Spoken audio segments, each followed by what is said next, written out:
This week on Whether or Not, we are talking about the blizzard that impacted the northeastern states. And blizzard, it's one of those weather terms that gets thrown around a lot and not necessarily correctly.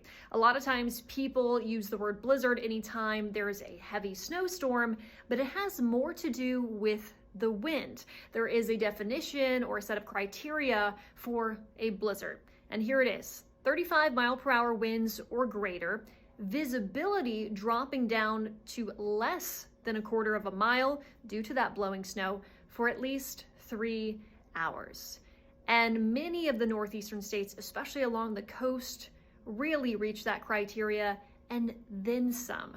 The greatest snowfall report we saw was out of Rhode Island with almost 38 inches of snowfall, and there were many areas that reported hurricane-forced wind gusts due to that nor'easter.